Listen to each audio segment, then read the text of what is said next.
Yeah, so of course I just started pouring the IPA, and I'm one of those that doesn't pour it down necessarily the side of the glass. Sometimes the IPAs I'll pour straight down the middle, so it's going to have a lot of head. Oh yeah. So I'm waiting for it to settle so I don't look like an idiot on camera. This guy's going to talk about beer, and he doesn't even know how to pour one. No, I do. It looks better though. It looks better like that. That's true, and I was told that you don't necessarily have to pour down the glass, like. Nope. So I don't know. All right, so we got video rolling. We'll let this. You know what?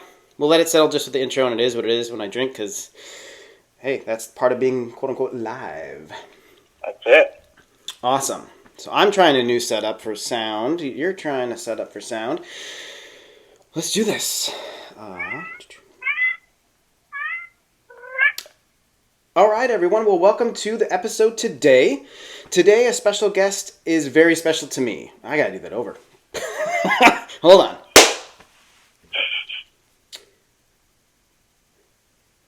Hello, everyone, and welcome to today's episode. The special guest today is very special to me because he is my cousin. Now, there's we all have family dynamics and stuff that are all different and stuff, and it's just so funny to have that relationship as you get older, and it's closer than you were and different than you were as kids. So, without further ado, let me welcome my cousin, Will O'Brien. Welcome, sir. Hey, thanks for having me. Absolutely. Now, what I like to do for guests that show up to the show is something special. We do have a video that goes for those that like to watch podcasts, and we put it on YouTube.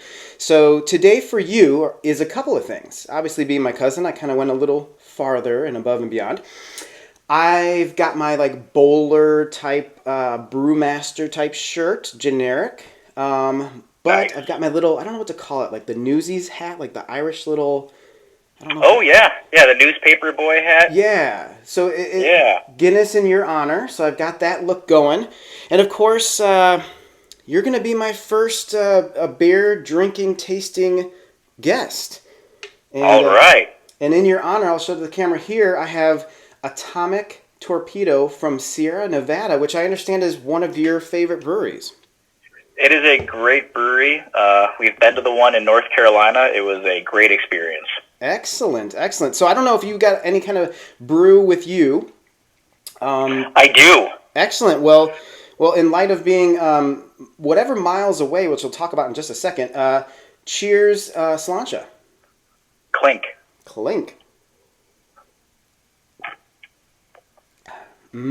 Oh, yeah. Yes. I am jealous of your beer. I'm drinking a PBR right now. Oh, okay. Being a brewer, it's always been my go-to, no matter what. Where we are in the country, it's always the same. So I just get it generically for drinking and cooking. Well, oh yeah. Actually, it's so funny you bring that up because I kind of did this on purpose, but I think I was subliminally suggested. I've got chicken in the crock pot right now, cooking in some Yingling. Nice. So yeah, PBR. I mean, it's so funny because your standard college beer, but like you just said, it's consistent. You can find it wherever you go, which for you is unique because where are you right now? Well, right now we are in North Dakota. We're in Devil's Lake, which is right kind of in the middle, a little north of Bismarck by a couple hours. Okay. So we're not too far from the Canadian border. Okay. And I know that sounded so terrible of a cousin to ask, but where were you just? A week ago today, we were still in North Dakota, but we were on the far eastern corner, Cavalier. Okay. And prior to that, we were in Minnesota, and as you could probably guess, we travel a lot. Yes, which is why I wanted to have you on this episode, because you are living the true RV life, as it's called, right? Hashtag RV life, yep. Right? We are full-time RVers living the RV life. Yep. How did you come to want to do that or start that? All right. So it kind of goes back essentially to COVID. Okay. At the time COVID hit, I was owning and operating a brewery, and then the state shut us down for safety purposes, like basically the rest of the country. Yep. And it kind of threw into stark contrast, like what's important in life and what do we want to do. And up until that, I've been working all the time. My wife, Karen, suggested that, hey, do you want to like get out of here? Want to get out of Illinois? You know, it's not really working out for us here with your business being shut down. And we kind of tossed the idea around a little bit. And then she shipped me off for a month out to Wyoming to kind of clear my head and kind of figure out what I wanted to do with my life. And she's like, hey, how do you feel about me selling the house and buying an RV and traveling the country?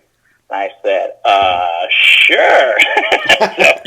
so literally I'm gone. She puts the house on the market. I come back. We sell it a couple weeks later. We buy an RV and we hit the road in November 20.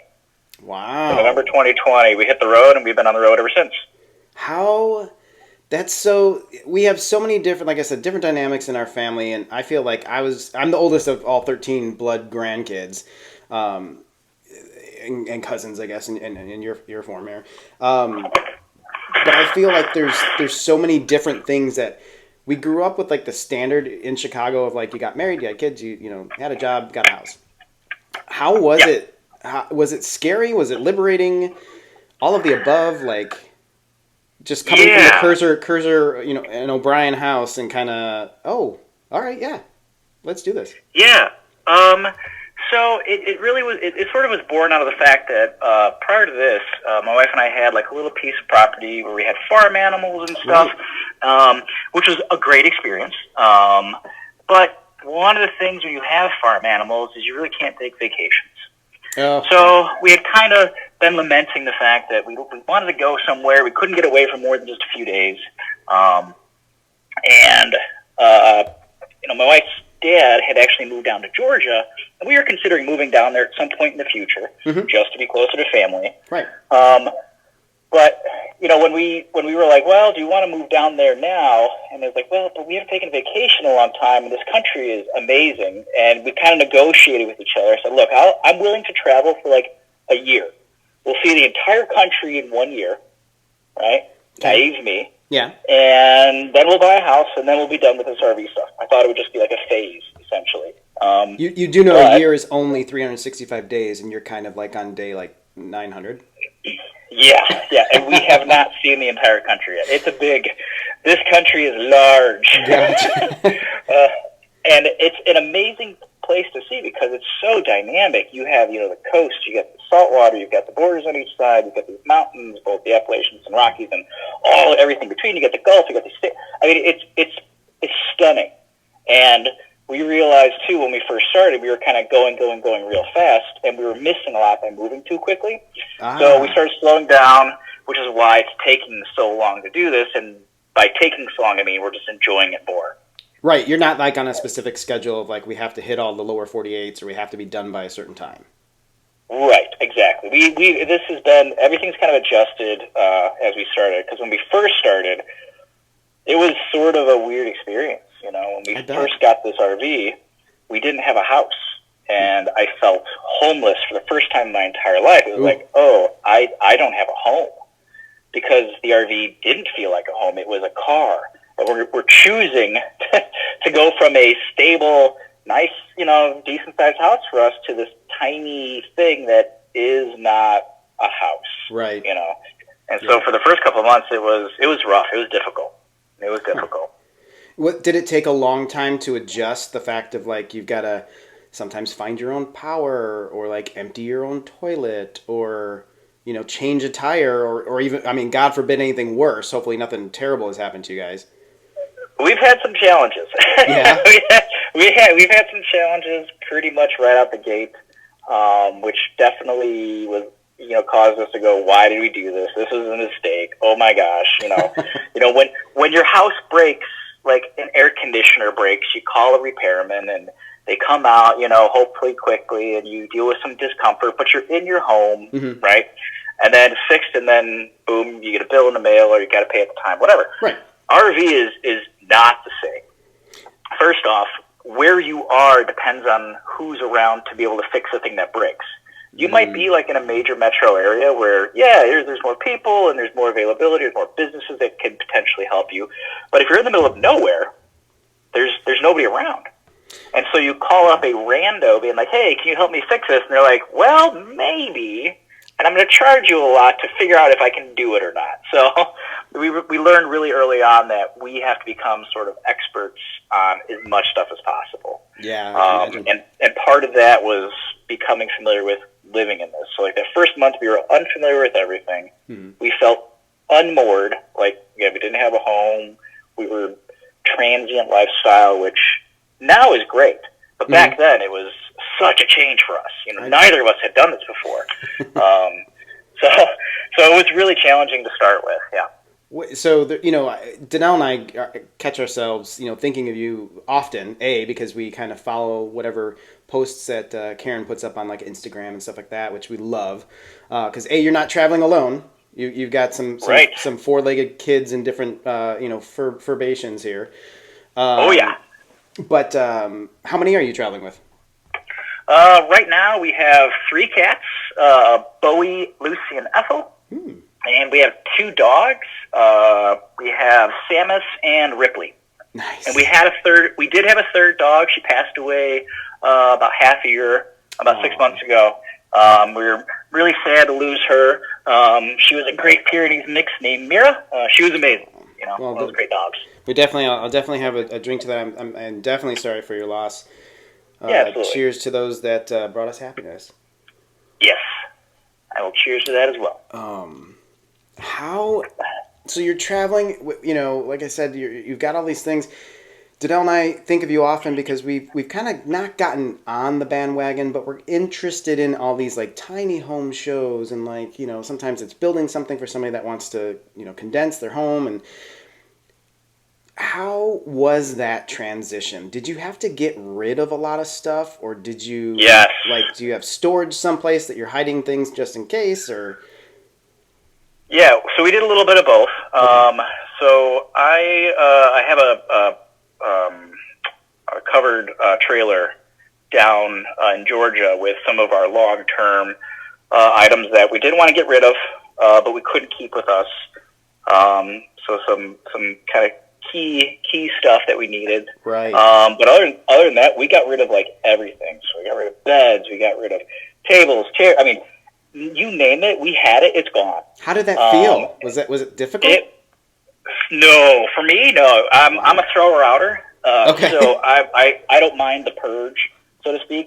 So no, it was kind of a nice thing, but you realize really quickly that the old 1950s china cabinet / break front, nobody wants those anymore. So you're like, all right, let's get rid of this thing. So you just kind of figure out what people want. You set the price, set it low because you just want to get rid of it. Right. And I want to say it took about 2 or 3 weeks to get rid of basically everything. Okay. That's not terrible, actually. Yeah. No. So, how did everything click? So you sell the house, you buy this RV, getting ready to go. You said you were homeless. You felt homeless for the first little bit, but were you homeless at all? Like, my understanding, you had a couple 6 hours of actual homelessness. Yeah. So because we had used the proceeds of the sale of the house to purchase the motorhome that we're in. Required clearing with the bank and all that stuff. So we closed our house and call it 10 o'clock in the morning, maybe 9 o'clock in the morning. We didn't actually take possession of our RV till about 6 or 7 at night. In the meantime, we were actually at my brewery, kind of sitting there with all of our stuff. So we had everything that we had. We were going to be bringing with us, plus the animals. We had rented a storage unit for some other things that we wanted to bring into the RV, but we were legit without a permanent, maybe not a permanent address, but without a roof over our head for about 6, 7, 8 hours.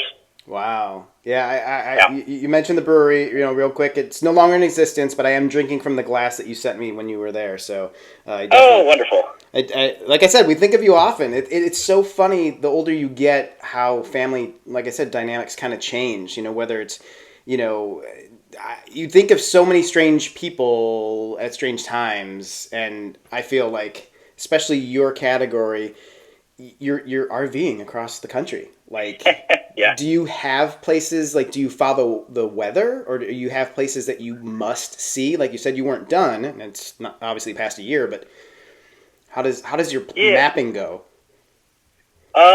So weather definitely is a major driver. So we generically head north in the summer. We generically head south in the winter. It does not mean we are avoiding the extremes. So we were in the northwest during the heat wave that hit Seattle and the entire Pacific Northwest. So we were around there for that. Oh wow! We were in Texas for the crazy winter storm that hit on right around Valentine's Day back in 2021. So like we've been through some of the extremes, but we generally try to follow it because overall it's pretty good. So like right now where we are, the daytime high I want to say is going to be in the lower 80s today. Oh, which is not so bad. Yeah. And it's been basically in the 70s here most of the time. So yeah, so our path is sort of like, okay, we want to be in these generic areas. And then after that, it's like, okay, what states have we not gone to? And so we'll pick a state and we'll kind of pick a general kind of, I don't know, path. So like, okay, so we're in Texas for winter and then we want to go west. So we kind of go up and across and then down. And we try to hit things along the way. You know, one of the things we found that we enjoyed a lot were national parks. Oh, yeah. I had been to a national park in the past. I've been to the Great Smoky Mountains years ago with a friend of mine. Well, because you were an Eagle Scout, so you like did the whole. Yeah. Yeah. Yeah, we did. So I did some of that, you know, when I was younger, but I'd never done any of these national parks out west, which are just spectacular. Oh. You know, the first one we did, I want to say was Canyonlands in Utah, and we were like, oh my God, this is amazing. We got Arches right next door. Let's get ourselves a year pass, and we started hitting all of these parks, and that's been an amazing experience because some of these are just they're jaw dropping. These are your background pictures on your computers. Right. People are always posting them on Instagram, and they're spectacular on that screen, but in person it doesn't compare. They're amazing. And so, you know, like I said, we do see some pictures and stuff, and obviously you kind of always want the audience craving more, right? And we always do. However, I have to admit, I am proud of both of you guys for not being the constant posters. Like, No. every piece of food, every mountain, every lake. Like, are you being, it sounds like you're in the moment and you're taking in wherever you are. Yes, as we do these, I don't do a whole lot of social media.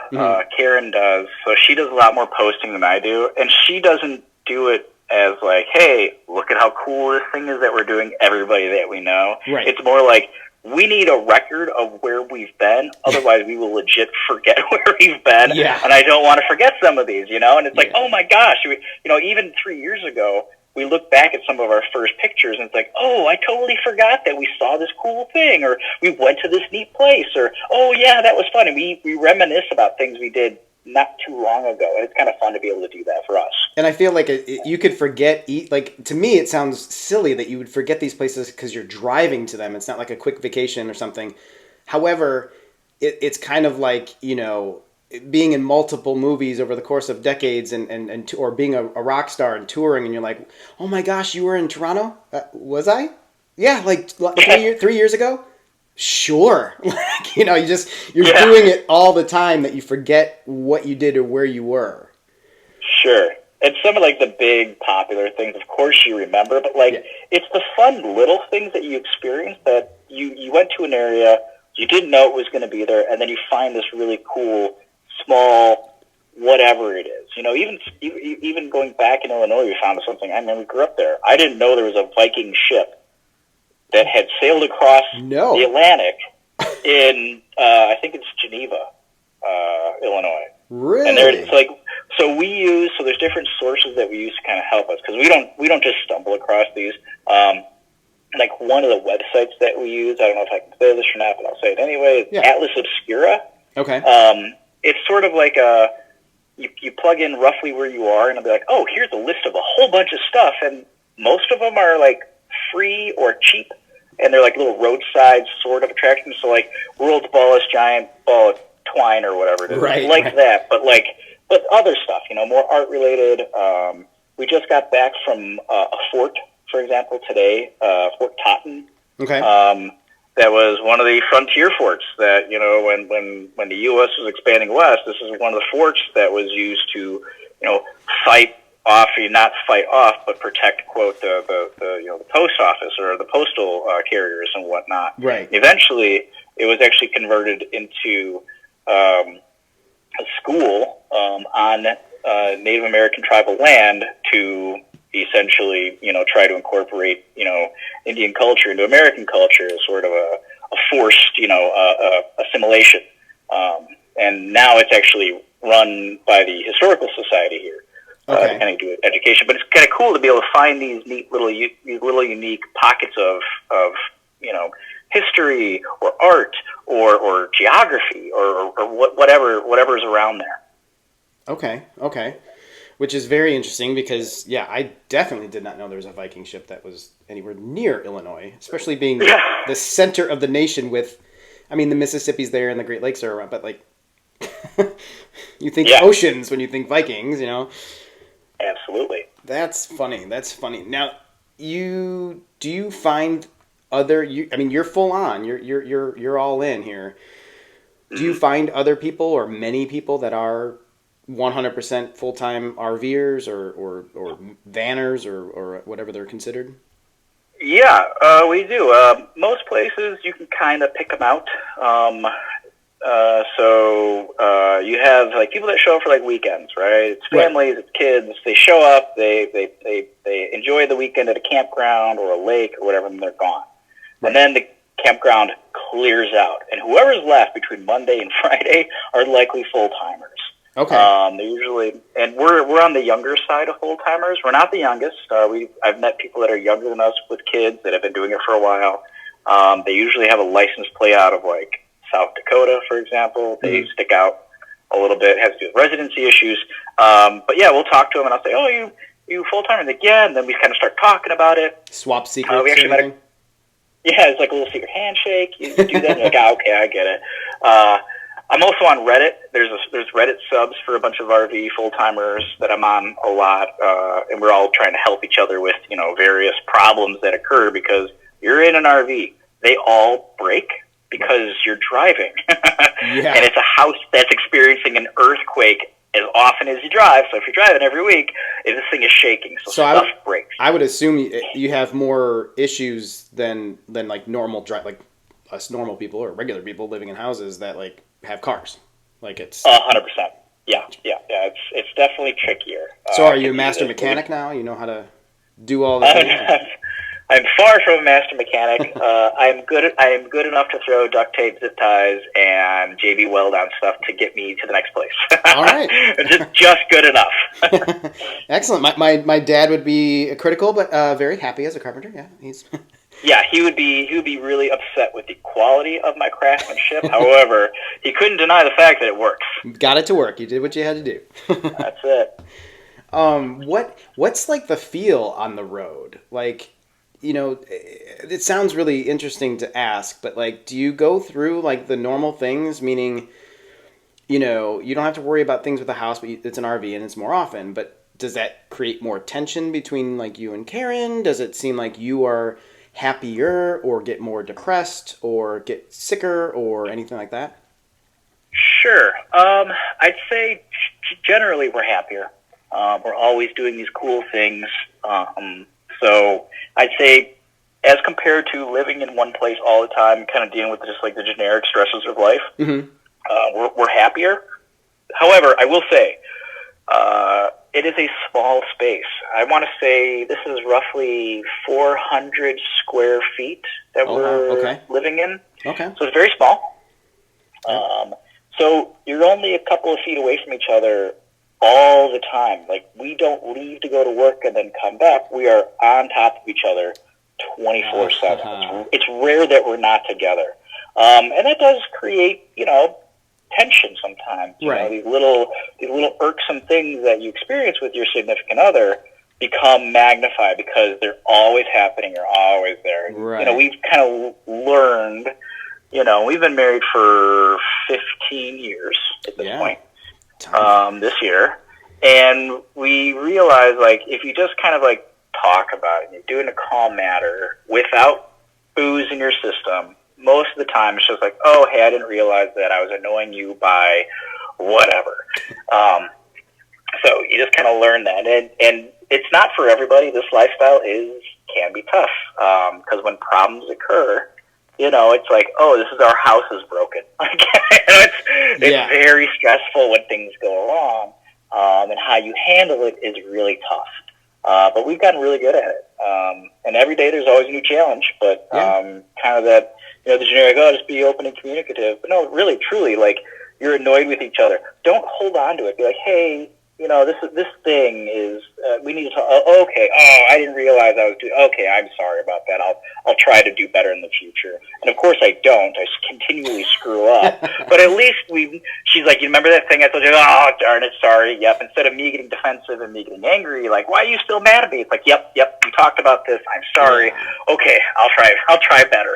It's almost like you're continuing the lockdowns that we had. Danelle and I kind of went into it too because we are the opposite. We hadn't spent a lot of time at all together during our courting and dating and engagement, and even the first couple of years of marriage. We were passing ships in the night because of work schedules.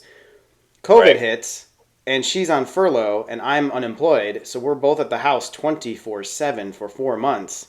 And it was one of those things you look at each other and go, I'm either going to really love you after this, or we're getting divorced. Sure. Sure. And you guys are kind of, and of course, we made it through, and we're like, yeah, actually, this is great. We get to learn more about each other. Do you guys are continuing that? And does it seem that it's better? Like you learn even more about each other than you would, work 9 to 5 and come home? Oh, totally. Yeah. Because so Karen also is currently working. So like, I'm with her while she's working as well, which is a different side. I've never really experienced that with her. So she was with me when I was running the brewery at various times. So she kind of saw how I operate when I'm working. But I'd never seen her because she was a teacher prior to the RV stuff. Ah. So I had never really seen her, in action or whatever. So now I do, and it's great and terrible at the same time because she'll be working, and I'll do something incredibly annoying to her. And she'll just look at me like, I'm working. Can you please just not right now? And I'm like, oh, I'm sorry. I will kill you later. Yes, exactly. She's like, I'm in a meeting right now. I have my coworkers with me. I'm going to kill you in half an hour once I get off of this. You're the kid in the Zoom calls in the background, like dancing naked. Oh, yeah. Oh, yeah. Yeah. So I try to busy myself and keep quiet, but it's tricky sometimes. So, is there something that you miss because of this lifestyle?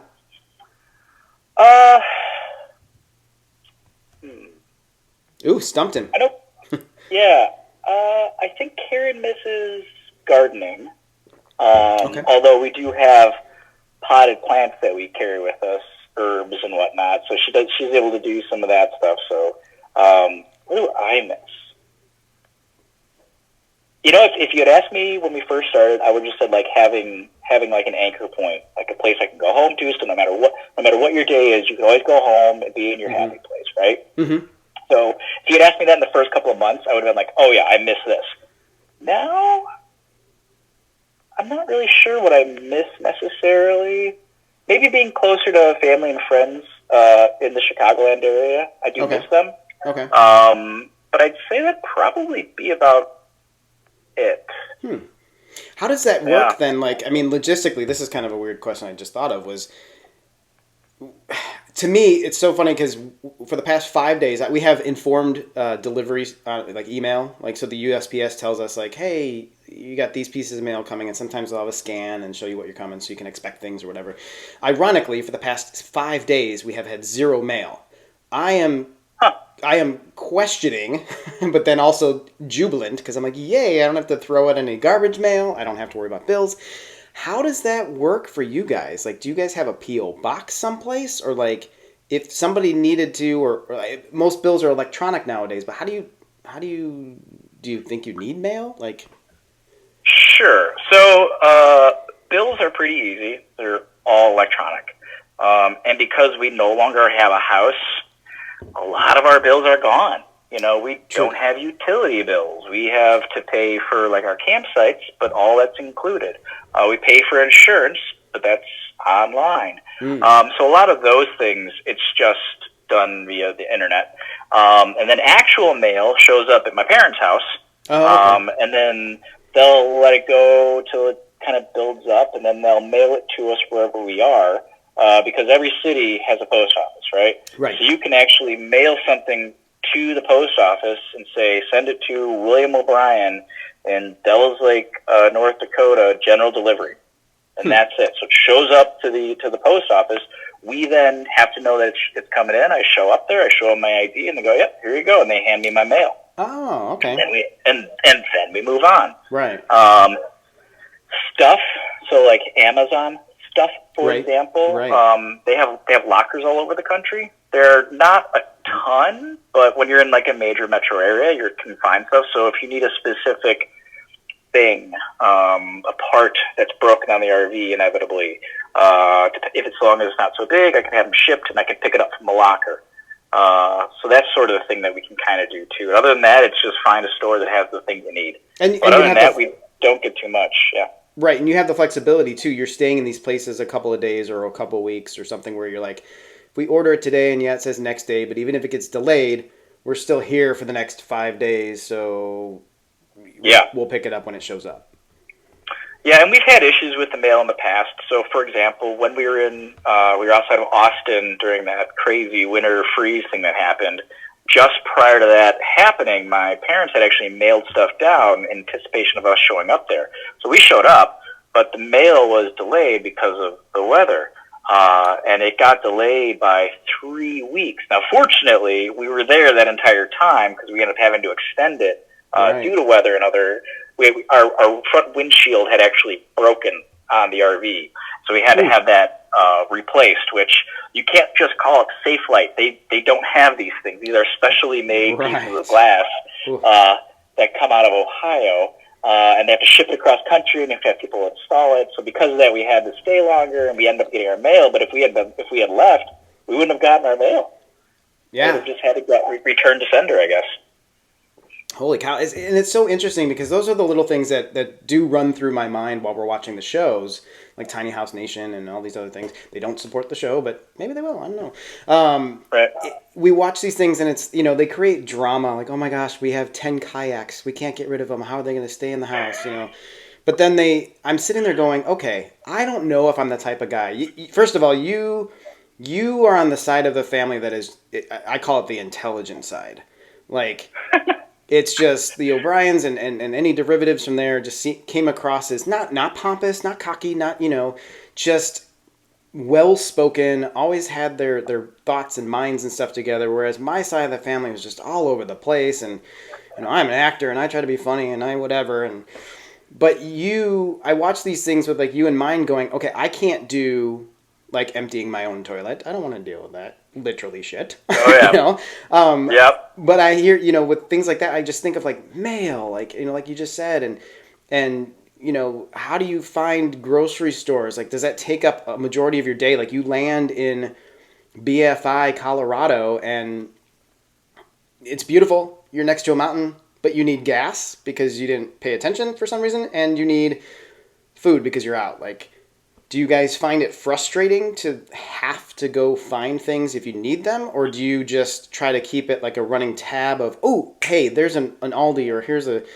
Jewel or a Publix or whatever. Let's just stop because we'll probably need something. Yeah, I mean, it's logistics, right? So we meal plan out like a week out. So, for example, so tomorrow's a travel day for us. We're driving 3 hours. The next place we'll be there for a week, and we looked ahead, and there's not really any close grocery stores to where we're going to be. So we're like, okay, we got to load up today in anticipation of not being able to get to a grocery store. And if you have to, there's always a convenience store, but you're paying convenience store prices for some of these places. And the same thing with fuel. You have to know how much you got because it's an RV. You can't just drive to the local whatever and pull in and grab what you got to get and get out because I have to go through truck islands. It's a lot safer for us to be able to do that. You just get really good at kind of route planning, timing, looking ahead.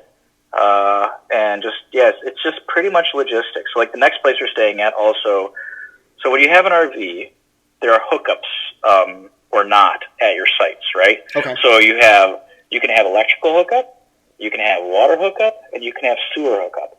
Some places you only get one of them or two of them. So you kind of have to plan ahead some of this stuff. So, like, for example, the next place we do not have sewer hookup. So we're going to be there for a week. We're not going to be able to dump during that entire week. Right. So it's like, all right, I got to make sure I do laundry today. I got to make sure I do this today, because next week I'm not going to have the convenience of just being able to do whatever I want for as long as I want. So showers have to get cut down a little bit. Washing dishes has to be a little bit smarter. But just, again, it's a lot of planning and a lot of logistics. And I'm sure you plan in advance with, like, hey, we need to do laundry, we need to do dishes and whatever. Let's find a place that, next week that has that. For sure. And then a cat barfs on your bed, and you're like, cool, now what do I do? So there are certain things that you can try to anticipate and other things you cannot anticipate. Yeah, I can imagine. So you said, you have to kind of make different decisions, like gas. You're pulling into, like, the semi, tractor trailer islands and stuff. So what is your home? What is your vehicle? Yeah, so we have a 38-foot diesel pusher. So it's got a big diesel engine in the back. And then we also have a Jeep Cherokee that we tow. So when we're driving the RV, Karen's in here with me, all the animals are in with us, and the Jeep is actually being towed freely behind us. So when we get to a place, we park the RV, we get set up, and then we detach the Jeep, and that's how we get around town, so to speak. Oh, okay. That's smart. So, I've seen that on, like, tour buses, yeah. And we save gas, by not having to drive the Jeep at the same time, but it gives us the ability to do whatever we want, whenever we want. We're not, it's funny, people are like, oh, well, if you want to visit me, you can. I don't know if our driveway is long enough for your RV. I'm like, I'm not driving that to your house. That's at the park. I'll drive my car. And they're like, oh, okay, I get it. Do you feel like you're part of, like, a little club? Like, Jeep people kind of do their wave, and Harley people, or motorcycle overall kind of drop one hand. I had a motorcycle for a couple years, and you learn that people are being nice. Do you feel like you're in sort of like a little club? Yeah. Oh, yeah. RVers are great. Everybody wants to help everybody. The Jeep thing, I don't know yet. We've only had it for a couple of months. Okay. We've only done a little off-roading with it, which was super fun. We were on a beach in North Carolina on the Outer Banks. Ooh. And Corolla Island. You can get there, and then you need a 4-wheel drive vehicle to go onto the beach and see wild horses and all sorts of stuff. Cool. So I've only done a little bit of off-roading, and that was pretty. That's like off-roading light, I'd say. Right. But yeah, there's like there's just like these little clubs, sort of, not clubs, not official, but like these groups of people where you kind of know each other's stuff. Like, oh, I do this, or you do that, or here's how do you handle this, and what do you think about this? And you find yourself, like, radius in this place. Yeah, you sit around like a bonfire and kind of swap stories. Like, we were just in Canada last week and we found blah blah blah. Yeah. Oh yeah, we have to go to that park. Yeah, usually with an adult beverage in hand. Right. Oh yeah. We were down in Texas, and this really nice guy. I was talking with him. He's like a college professor, almost retired, and he's like, "Oh, where are you headed?" We're like, "Oh, we're gonna be going up here." He's like, "Well, make sure you get to Fredericksburg." And we're like, "I've never heard of this city before. What are you talking about?" Oh, he's like, "It's like an adult spring break.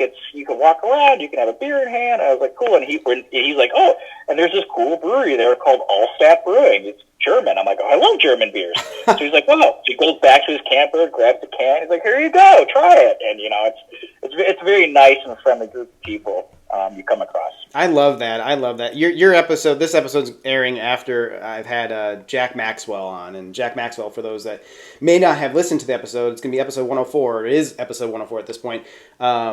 And Jack's been a friend of mine for a good couple years, and he was the Booze Traveler on Travel Channel for 4 seasons, and then did some stuff with Samantha Brown and stuff like that. So that's my quick name drop. But what I love about Jack is he is how he is on TV in person, and what he loved about doing that show wasn't the drinks. Like, he had a good time, They felt good, adult beverages, right? Different kinds.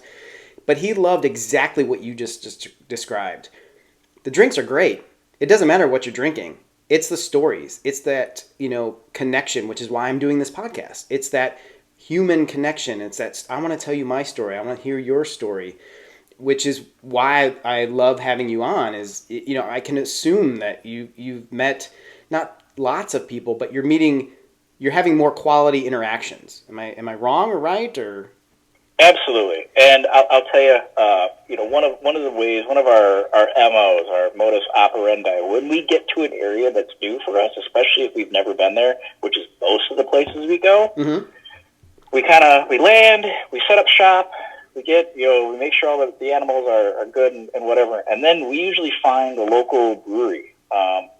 Awesome. And the reason we do is not because I need a beer, which is definitely part of it, but because typically the person behind the bar or other people at the bar can kind of help you out. You're like, hey, I've never been here before. What's a cool thing to see? What's a great place to go? Or a good restaurant or whatever it is. And for whatever reason, breweries especially, they're some of the nicest people out there. Everyone's happy. Everyone's in a good mood. Everyone wants to brag about their city, especially because most of them are like, the guy or girl behind the bar is from the area. That's why they're there. Yeah. And then, every once in a while you find other bar patrons that are like really cool. Like, I'll tell you a fun story. So we were in Portland, Oregon, right? Mm-hmm. So we go to a brewery there called, what was it called? Breakside or Break something? I think it was called Breakside. I don't remember. Okay. Don't be mad at me. No. Writing it down. No. And so we're talking with the bartender and this couple next to us who's like sitting a chair down from us. You're like, oh, you said you were from Chicago? And we usually tell people we're from Chicago because if I were to say, well, we're from Woodstock, they might assume New York and hippies, right? Which that's not where we're from. We were from Woodstock, Illinois. So we say Chicago just to make it easier for everyone. We're like, oh, well, yeah, but we're actually from here. And they're like, oh. And we started talking with them, and they're like, hey, how long are you guys in town for? We're like, well, we're here for, a week or two or whatever it was. They're like, do you want to hang out in a couple of days? We'll show you around. I was like, yeah. So a couple of days later, we meet up with this couple. We hang out basically the entire day. They're showing us around. We go to different bars and we go to the restaurants. They were super nice, and oh my gosh, it was just wonderful. They became like friends, like really good friends for like a day, and then we left, and I felt bad about that. But like, it was really cool to meet these people and just spend the day with them. Yeah, it was really cool, So I love that because we experienced the same thing. Having even living in Orlando and now moving to Atlanta. We didn't live specifically in Orlando. We're not living currently in Atlanta, but you generally say it to kind of test the waters. Oh, where are you from? Chicago. I say it, and you know how far removed I was from Chicago. As soon as they're like, oh, so am I, and you're like, okay. Now we can ask where. Now that you understand, right. if I tell you things, and they're like, oh, I'm from DeKalb. I'm from Richmond. I'm from McHenry, and now you can start talking. Like, I love that. I love that feeling because it almost enhances my my heart for home. Appreciation for where I'm not currently. Yeah. I love that. As you say, brewery, of course, it's just funny. It worked out this way. I finished my torpedo. So I want to get to Tales with you. That's the big thing with this podcast. Tales, for those that are maybe new, this may be your first listen, which is awesome. Thank you. Keep joining us. Tales is Tales, as in stories, but it stands for tests, adventures, lessons, entertainment, and successes. And I always ask every guest that comes on, what of those five, what they are. So as I open up my second beer here, which is a local beer, so I did the tonic for you because I too am a fan of Sierra Nevada. If they want to contact at any point, that'd be great. This one is Tucker, which is about 30-ish, 40 minutes from here. Tucker Brewing Company. This is their Georgia Red Lager, which has notes of caramel, which is my personal favorite, citrus, and honey. So I'm going to pour this, but as I ask you, let me make sure this doesn't go everywhere and I don't have to get up and... There we go. All right. So I'm going to pour this into my into your glass that you gave me, and ask you... I think we invented Tucker. What's that? I think Kara and I went there. Did you? I think so. I mean, if you've been through Georgia, it's one of the bigger. It has a very big beer garden, which is awesome. Permanent beer garden. I fell upon it accidentally during their German, Oktoberfest. Because I didn't do it on purpose. I'm like, I'm going to go visit these 3 breweries. The first one was quiet. I sat by myself. Second one was awesome. Tucker was the last one. And it was jammed. They had an Oopa band. They pretzel. It was perfect. It was a perfect end of the day. Awesome. And then that was when I was here by myself working on the show that I was working on. And then when Danelle and Ezio came here in February, I'm like, you got to go check this out. And they have a big dog play area and everything. And it was just decent. It was like, normal business. But I'm pouring this, and I'm going to ask you. Ooh, it's darker than I thought. Wow. Sorry, I haven't had this one yet. We'll have a beer podcast at some point, and I'm hoping to either get you and my friend Jake on it at some point to have some beers. But we absolutely were there. I just double checked on the map. We have been to that brewery. Yep. Yeah. That was the first brewery we went to when we landed. We were staying at Stone Mountain. Oh, and it's close to there. It's right there. We went there, and then the other one that was close to it. Yep, cool. Yeah, so this is from Tucker. This is their Georgia Red, and it's definitely brown, which is great. Oh, knocking things over here. Oh, it smells so good though. As I pour that and say for the 4th or 10th time. So with the tails, what is something in your life that has been a big test for you for tea?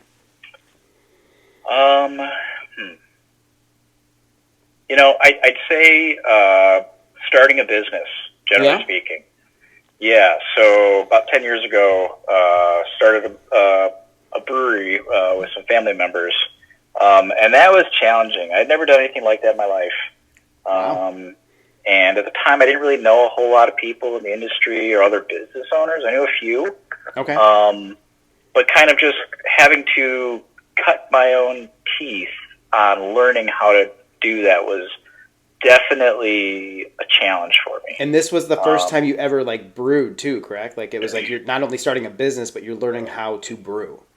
Yeah, we had been home brewing for a little while prior to that, but they're not the same. Professional brewing and home brewing, while live in the same area, they're definitely not the same. How? What do you mean? Yeah, so when you're a home brewer, you can do whatever you want. You can grab whatever ingredient you want. You can test it. If it doesn't work, no big deal. You throw it out or force it upon your poor friends saying, hey, free beer. And, they drink it and they're like, oh, thanks for this thing. Great, cool. When you're a professional brewer, you've got to kind of be better. You've got to control your costs. You've got to do the businessy side of running a business. That this really cool, fun hobby is no longer a cool, fun hobby. Now it's how do you make money doing this thing and get other people to pay you for it, right? Yeah. So you're giving away free beer to your friends, family, and whoever else is willing to try it. They're all going to say, oh, it's great. Now you're like, cool. Now give me money. And they're like, oh. So just kind of doing that. And this is at the time when the brewing scene in Chicago, you're going back, we'll call it 10 years ago, thereabouts. Mm-hmm, it was not what it is today. Oh, today it's amazing. It's exploded. But 10 years ago, we were not one of the first breweries. I want to make sure I make that very clear. However, we were part of a group of small breweries that had just opened up in and around Chicago, trying this really small scale brewing to see if it would work. Pipeworks was first in terms of that scale. Beguile, Lake Effect, Urban Legend, Spiteful, all these little tiny itty-bitty breweries, and some of them have gone on to bigger and better things, and some of them have gone away. And, nobody knew if this was going to be a popular thing, if this was going to take off or not. 10 years beyond, of course it was going to take off. People love beer. Yeah, I get it now. But at the time, we didn't know that. So we're...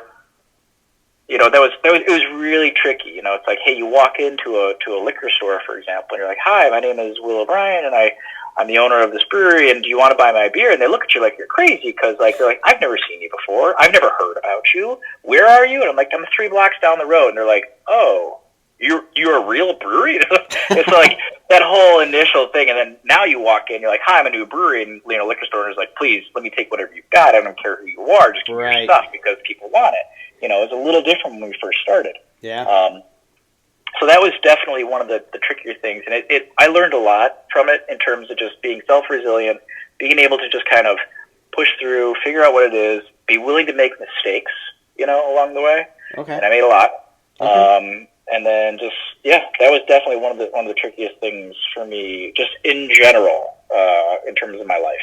Okay, which will probably connect to the third question, but we'll go to the third letter. We'll go to the second though, which is kind of more could be more fun. I mean, I guess it could be neutral. Adventures. What is an adventure? You're living it, so I mean. Yeah. How do you summarize that? For me, adventure is the willingness to continue to do this. Because I think a lot of people, you'd see, the Grand Tetons and all this stuff, like, cool, I'm good, I'll go back to, quote, the real world. For us, it's how do we continue the adventure? How do we keep going and doing, staying motivated, making sure we have the financial ability to keep us going, to make sure we're going to areas that we're interested in seeing and all that stuff. So, like, the adventure for us is just everyday life. And getting to do cool things. I'm always looking forward to. So for me, my wife hates it. We show up in a place. I'm like, cool, we're here, but where's the next place we're going? Because I'm always excited about whatever's next. She's like, let's enjoy here first. I'm like, yeah, no, I know. But like, what's next? Like, where are we going to go to in the next place? And she's like, let's figure out here first. I'm like, okay. So it's that, like, kind of keeping that attitude towards the what's next. And making sure it's not like, what's next? Gosh darn it! Like, this is not what I want to do. Like, making sure your attitude is right and adjusted to the fact that you're doing these amazing things, and not becoming, like, well, yeah, I guess we're going to go to see this awesome thing today, but whatever. Like, not being snotty about it. Like, truly enjoying it, embracing it, and really understanding that what we're able to do is amazing. Yeah, and it's that fine line of, like, you don't want to live in the past because you can't change it. You don't want to live in the future, which, we all kind of try, like you were saying, try to do just to be prepped, but you don't know what's going to happen or alter it. You gotta root yourself in this moment. You could plan for the future, yes. I mean, you got to have life insurance, you got to do all the things that, adulting and all the things we got to do, but enjoy this moment. Have that beer, have those adventures, I totally agree. So you've been. How many states have you been to? Do you know? Let's see. Lower 48 minus New England, basically. Oh, okay. So call it like in the mid 30s at this point. Oh, okay. Officially with the RV. I've been to a lot of these places prior, but like we're sort of like restarting. Yeah, it kind of doesn't count. Yeah, so I think we've been to about 30, mid 30s, probably like 35-ish at this point. Okay. So having all of that and having all these adventures in these states, is there a lesson that has stuck out? Like, you kind of just said it. I mean, it could be different though. But is there something that you've learned overall about yourself that in your, you're just younger than me. We won't put ages, but you're only a couple years younger than me. That, like, if you were to look back on yourself younger, as we're playing at Grandpa's house in Chicago or whatever, what would you say is something you've learned? Be like, you're going to learn this, and you're going to, enjoy this or whatever. I think the macro would be like, don't dwell on the past, right? Move forward because the next thing is cool, right? Whatever that is, don't dwell on the past. And it's hard, because you're in your head, you hear about things, you think about things, and something reminds you, and it's like, and it brings you back to a time in your life that maybe was not so great, and it takes you out of where you currently are, which is better in our case. Right. So I think that's one of the macro things. Okay. And then one of the micro lessons I've learned, and it's kind of a crappy lesson, but it's also a good one, is like, especially when you're in an RV situation, and I'm going to stick on this because this is what we do. Yeah, it's when you 100% rely on other people, you're going to be disappointed. And it's such a crotchety thing to say, like, you got to be self-reliant, but you really truly do. But not just to be self-reliant, but to know, like, have the resilience that you're going to screw up, You're gonna make mistakes, and hopefully you've got a partner that can kind of you can lean on. Mm-hmm. Like a stupid example of this is one of our electrical parts broke. So it's a big part. It allows power to flow from the outside to the inside to allow us to use electricity. It broke. Okay. And we didn't know what was going on, and I was like, "Oh, I can get a multimeter." I had no idea how to use it, so Karen's using YouTube to teach me how to use a multimeter so I can test stuff, and then we were able to determine what the problem was, and I was able to fix it and all that stuff. But, you have to be really self-reliant when it comes to this stuff and know the sources to reach out to. Mm-hmm. These stupid subs, man, it's such an addiction, but they're such a great resource. Knowing that that's who you should reach out to, because you call, Mike's RV repair, he might be great, but he's probably going to be terrible. Set your expectations low for some of these things, unfortunately. Right. But set your expectations really high for yourself. Make sure you can trust yourself. It might be something you don't know, right? I don't know how to use electricity, but have enough confidence in yourself to be able to try this thing. Mm-hmm. I think that's a good lesson for a lot of people out there. Just have the confidence to try something new. Yeah, the worst you can happen is fall down. The worst that you can hear is no. And then what? You're back to where you started. Okay. Yeah. Yeah. So you learn lessons and all that sort of stuff. Let's go to a little bit of fun. What entertains Will O'Brien? Back in the day, I'm gonna it's not meant to embarrass you. You won't be embarrassed. I told you I would embarrass you. However, back in the day, both of us, I'll include myself, both of us were all about the micro machines. We were. Oh yeah. Christmases were which ones, and we're gonna trade, and we're gonna do all this sort of stuff. But now, this is years later, what entertains Will O'Brien? No. Lost him. Hey Siri, call Will Mobile on speaker. Or whatever. Did you mean Will? Yeah. Calling Will Mobile on speaker. Damn.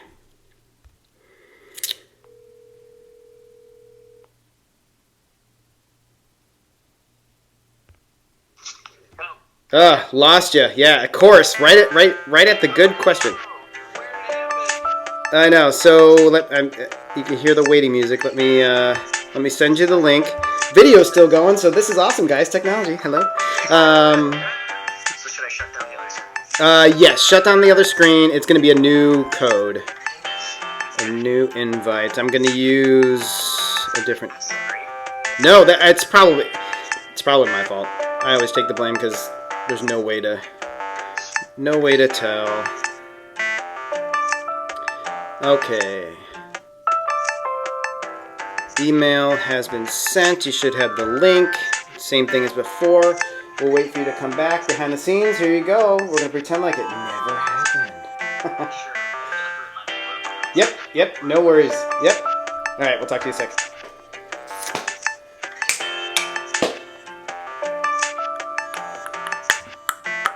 Man, what the hell? This gives me another sip of beer. That's all it does.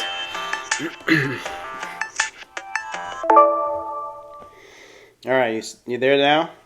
I am here. All right, so we'll edit all that. It's take two as an actor, but you pretend like it's real. Okay, I told you I wouldn't embarrass you, and I'm not going to embarrass you. I'm going to include myself, so if it's embarrassing, it's both of us. But as kids, we loved micro machines, right? We hoped for that. We traded them, opened them at Christmas, and we would trade cars and boats and planes and all that sort of stuff, see what cityscapes we got.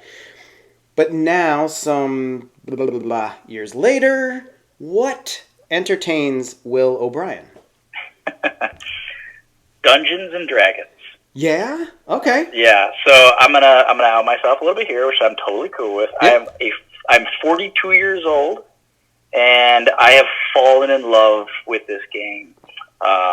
Recently? So, yeah, I'd Okay. say about 3 years ago. Okay. This is also part of the COVID thing. I have a group of friends. We used to do game night. every month, and they had kids, and we'd get together, and it was really just an excuse to hang out, right? Mm-hmm. Well, COVID hits, and we can no longer play together. So one of my friends was like, "Hey, can we do this?" So we started playing this game that I had played when I was a teenager, when I was in the Scouts. Right. Right. But it wasn't cool. It wasn't a cool kid thing to do, so I stopped doing it.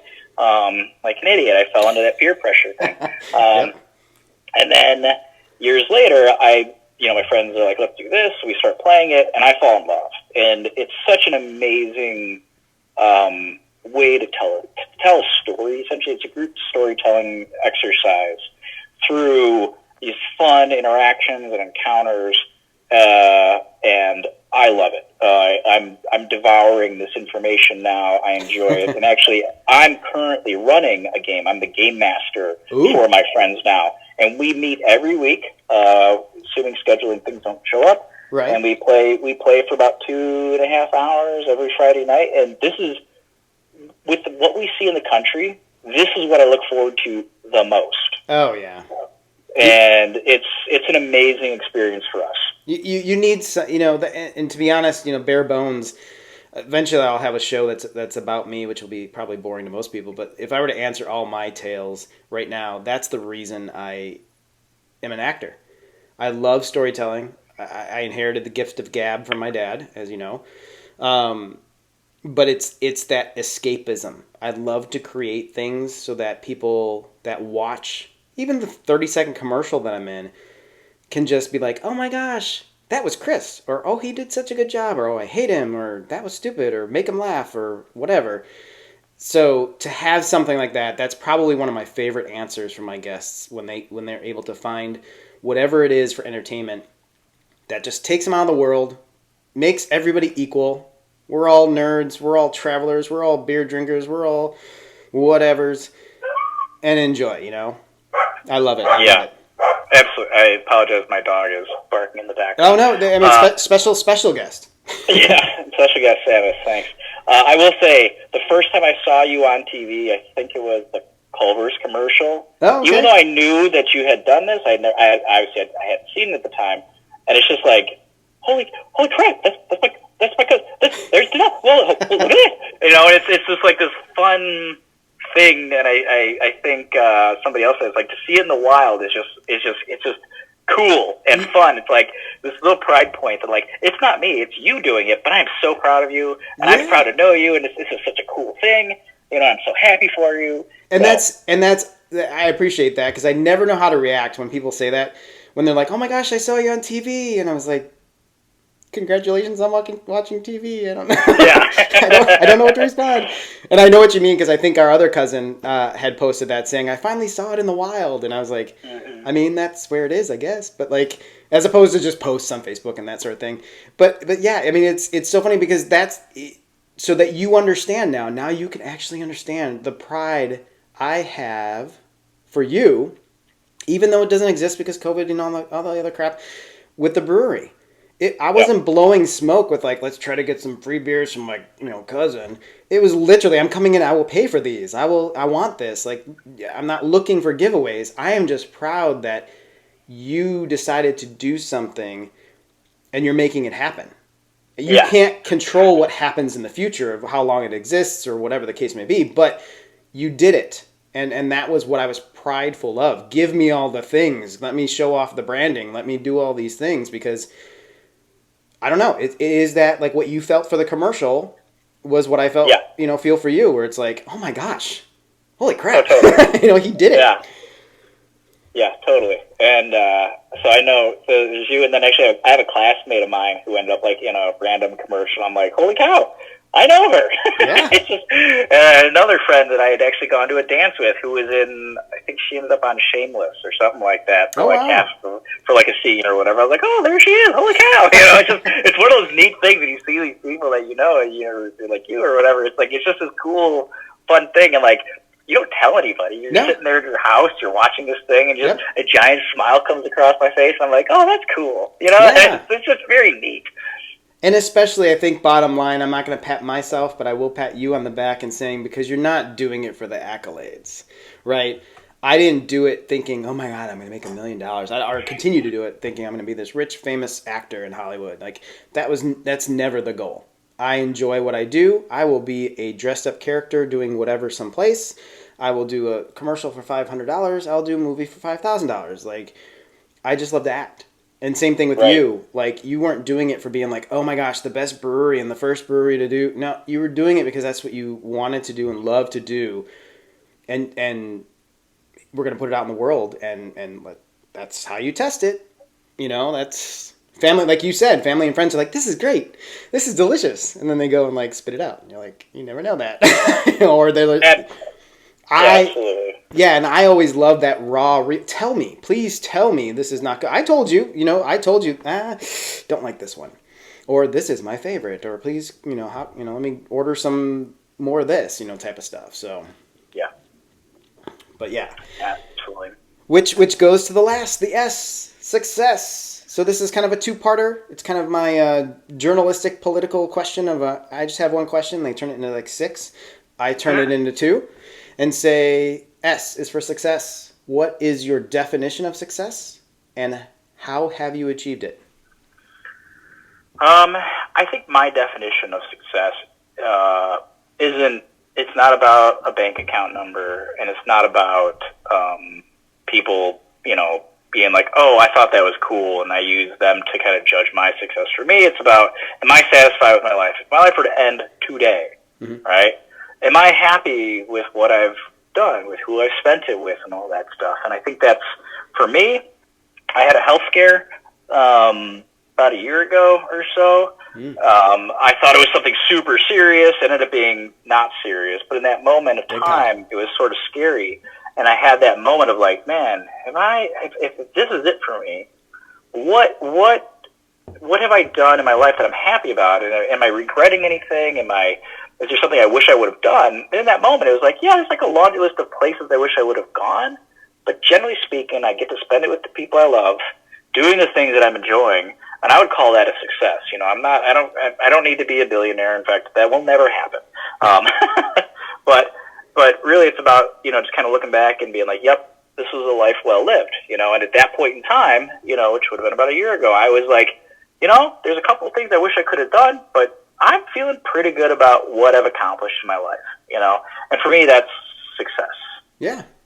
And it sounds like you've achieved it. It sounds like the goalposts always kind of move, Sure. you can change goals, you can change, what you want to do, but it is, if you are happy, and I feel like, to say today's society always wants that instant gratification, always wants, how many likes do you have? Even with this, like this podcast, I'm doing it. Yes. Would it be awesome to monetize it? Would it be awesome to have thousands and tens and hundreds and millions of thousands, people liking and subscribing and all the things that I hate asking at the end, and I probably won't this time now. That's awesome. But it's the matter of these conversations and the connections with my guests and you family that is so cooler. Like, to be honest, for those behind the scenes in podcast 2, we talked earlier in the week not because of this. I didn't even talk about the podcast yet.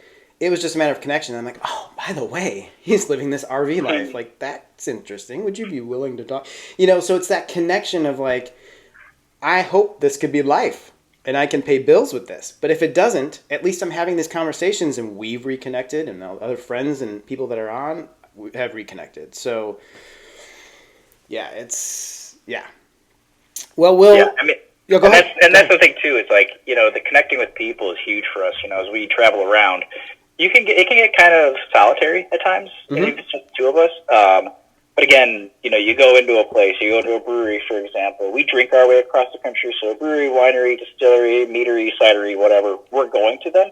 But kind of connecting with people is huge. Even if it's just the person behind the bar and you're there for an hour, that's kind of fills you up a little bit with just some of that good social, I don't even know what you call it. I talked about this with Jack on the episode 104, so go back and listen. But I told him, I said, I don't know where I heard it, and I still haven't looked it up because it's been crazy the past couple of days. I don't know if it was Samantha Brown or Steve Ricks said to live like a foreign local. Like, live like the locals. I think it was Steve Ricks. But and I feel like that's what you're doing. Like, go to those off places. Like, find that mom and pop diner, where like the tractor trailers and truckers and farmers go to for Sunday morning breakfast. Find out where they're going for dinner. They're probably making it at home, but like find out all that information, so that you can enjoy more. Yes, go see Grand Canyons and Yosemites and Yellowstones and stuff, but take the time and talk to the local brewer and be like, wow, I've never had this kind of beer. Where do you get? Can I get a good sandwich here? Not Subway, not anything like that, because I don't want franchise. But where do you grab lunch when you're going to lunch in 4 hours? Where are you going? You want to hear a little tidbit of information? If you're in Montana, near the North Gate to Yellowstone, there's a city called Livingston. Okay. It's a nice little country town, kind of cool. It had some of the best sushi my wife and I have ever had. Really? In landlocked Montana. It's also a brewery. It's called Neptune's Brewing or Neptune's Brewery. What a little gem. And we found it because Karen's cousin lives in Billings, Montana, and we were like, hey, where should we go? He's like, look, trust me on this one. It's really good sushi. And my wife and I looked at each other like, landlocked Montana, really good sushi? I don't know about this. Yeah. We decided to take it. We're like, all right, we'll go ahead and give it a shot. And sure enough, wow, it was great. And the people in there were really nice. It was super busy. But you find these little things by talking to people. Yes. Because you're not going to show up in this landlocked area and be like, you know what I could go for right now?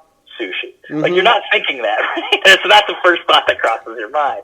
But you can't find these cool little gems if you don't talk to people. And I think that's something that a lot of people today, they don't do because, they have the internet, they have the social media, they do all this other stuff that way, which is great. It's a great way to connect with people globally.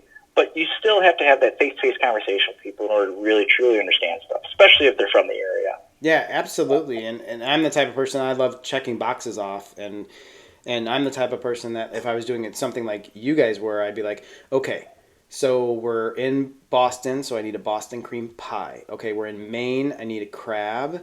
Okay, we need to do Maryland, crab cakes. We need to go to Florida and get orange. Like, and in doing that, I want to find not the franchise that thinks that they make the best crab cakes. I want to find the original, or as close to, grandma recipe, who and when I've done that in places, because ironically I've been to Maryland, and I've had crab cakes at the original place that has it, and it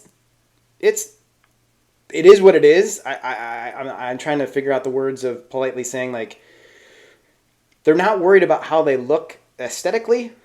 They're putting all their money into the food.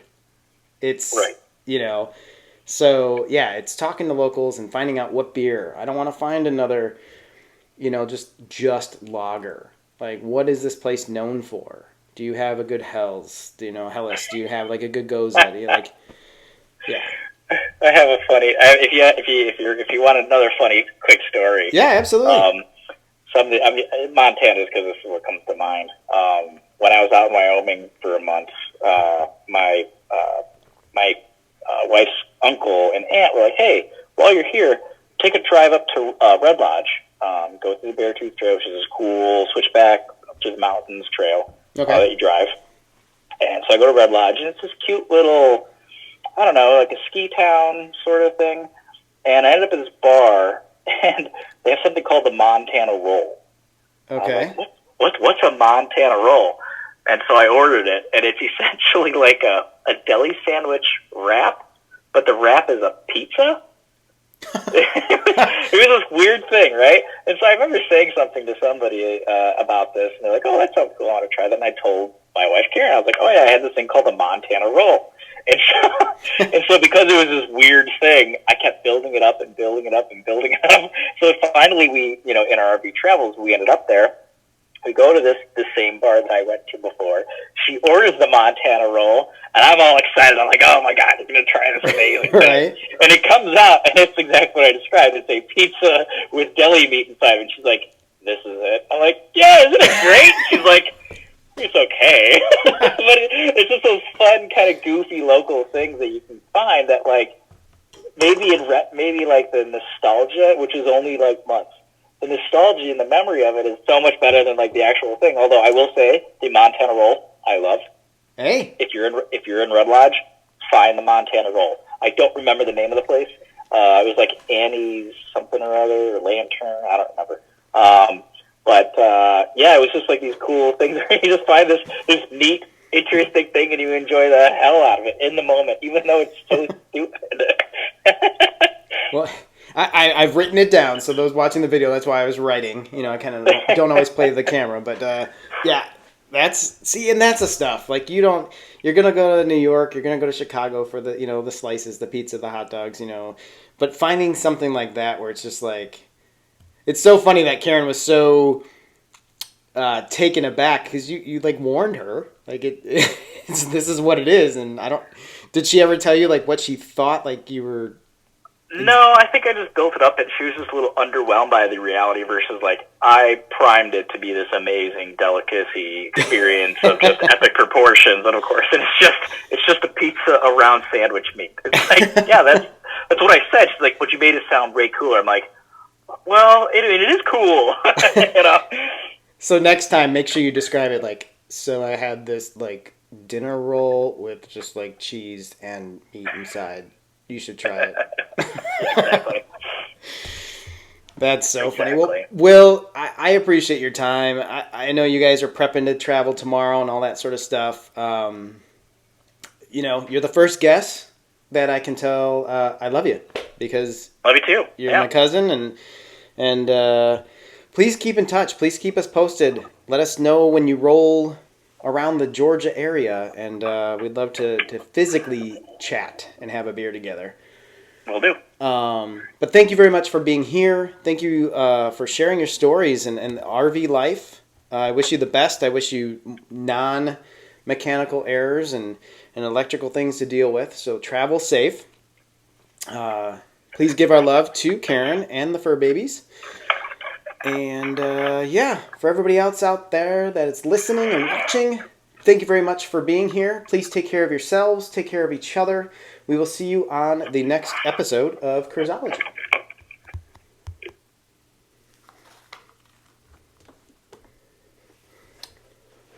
That's it. Technical difficulties, but we got through. Let's unplug. Let's stop. Thanks, guys.